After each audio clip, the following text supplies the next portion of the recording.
Okay, so at this point, you're impressed with a potential partner's website and clientele.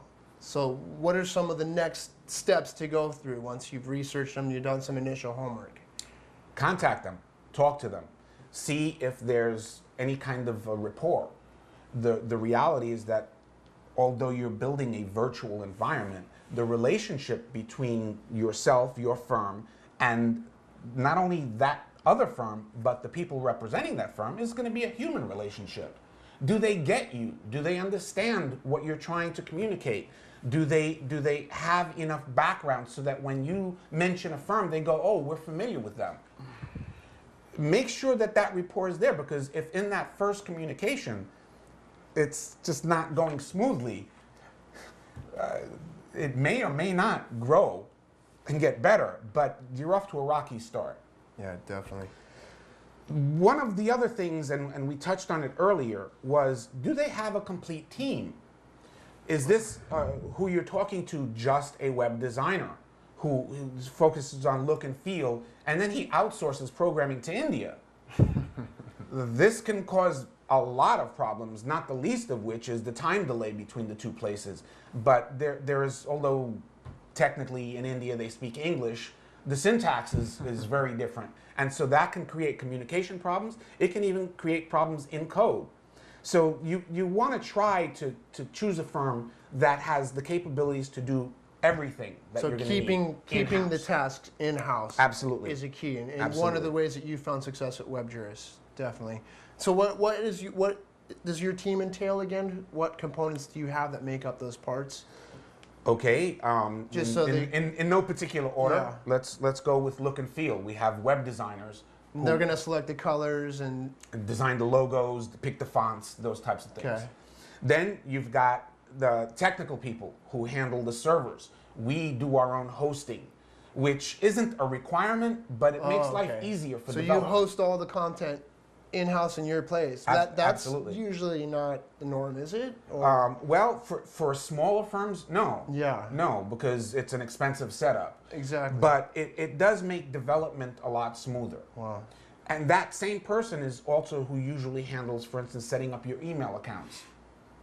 And if you want to add people, you have a new partner that's coming in or a new staff member that needs their own email. It's usually that person that you're working with. Then you've got the actual programmers who do the more complex kind of functionalities on your site. And these can be many and diverse. Everything from putting in calendars, setting up blogs, doing user forums. There are all kinds of potentials. So they handle the functionality aspects of the site. Correct, and actually do the coding. And then usually go back and work with the designer to make it look a particular way on that particular site. The programmers they don't run what it's going to look like. They do what it works like. Yeah. Then you've got the search engine marketing people. That can be broken up into several different categories. There's the pay-per-click model. This is when you look on Google or Yahoo and you see the little blue box at the top or going down the side. Those are essentially ads. Often we've found attorneys, especially the smaller shops, that, oh, I've done that and it didn't work. Well, like anything else, you have to know what you're doing. Yeah. There are a lot of ways. I wouldn't call them tricks. It's just knowing your industry. Writing the ad well, what the search engine considers well, will actually get you a lower cost per click. The having a landing page that is well written and directly tied to the search terms. These are all things that get you better cost per click. If those things are in place, the search engine will then determine that you have a higher probability of getting clicked on, which means more money for them, which means they're going to give you higher placement. Because they want the turnover, absolutely.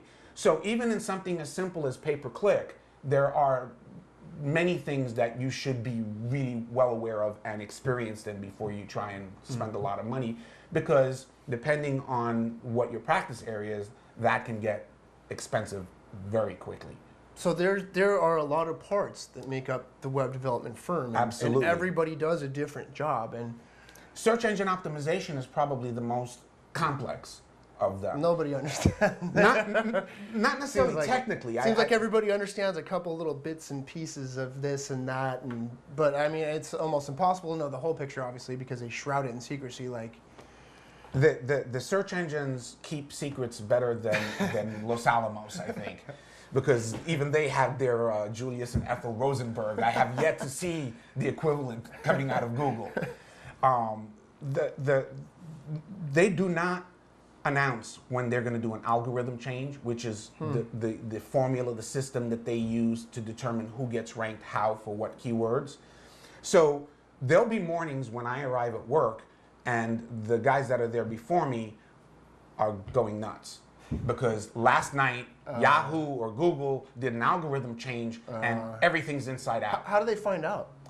Go do a search real quick, and you used to be number 3 for a particular keyword, and all of a sudden it's on the 7th page. And things that are on the first page are things that you're looking at going, that So makes no sense. if they change one algorithm, oh, absolutely. and aren't there a number of algorithms involved? Well, there's a single algorithm, but it takes into account many different factors. Okay. Many different factors.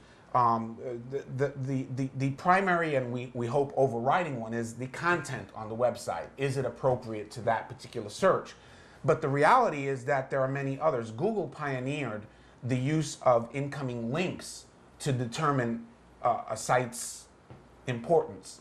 Because the more links you have, the more popular it is? You got it. It's like prom night. It's like prom night. So one of the aspects that a search engine optimization campaign has to take into account is a link campaign and making sure that you have appropriate links coming back to your site. When you say appropriate links, what? Well, let me give you for instance, okay? Most attorneys are not going to want direct competitors. And this is almost a part of managing your online practice and managing your online reputation. Oh, it absolutely is. So something like building links to your site and in and out, that can affect your online reputation and your practice as well. It will. It will affect it in the sense that it will affect the rankings that you get. And if they're not good rankings, there's your business. There goes your business out the window. Yeah. So you want things that are not direct competitors, but are compatible. So for instance, let's say you're a personal injury attorney and a large area of your practice is auto accidents. Yeah. Links from insurance companies, links from auto body repair shops. Anything that would be of interest and related to what you do, but not necessarily directly. Competition. Okay. You could have a firm that practices the same exact type of law, but in another state. Because they're not direct competition. A California attorney cannot practice unless he's also licensed in New York and vice versa. But the fact that they're linked to each other shows that you're in that industry, that you're serious about what you're doing. Certain types of links carry more weight than others. Links within the body of text carry more weight. So there are a lot of things that a search engine optimization person has to know. And this is beyond what the average person knows. Oh yeah, you have to have meta tags. Well, yes, meta tags are kind of sort of important, but have become less so over the years. The search engines focus now more on body content. It also has to do with how the site is structured. So for instance, at our firm, everything that we do, everything, how we host the site, the type of programming languages that we use, the look and feel of the site structure, the way the menu systems are, how links are established, are all based on one criteria: what's good for the search engines. Wow. If you don't have that case, what will happen is you'll have someone design the site, it'll look beautiful, it'll work fine, but it's not search engine friendly. Now you've got to go hire another separate search engine optimization firm that's going to come back and go tell you how to redesign your site. Basically rip it apart and start all over again. And that's one of the huge advantages that you have in a firm when you've got everything under one roof. Doing it all at one time. You're not running around piecemeal to a programmer, designer, SEO. And you've been doing it all along. Right there. So it's much more efficient. And it is such a process.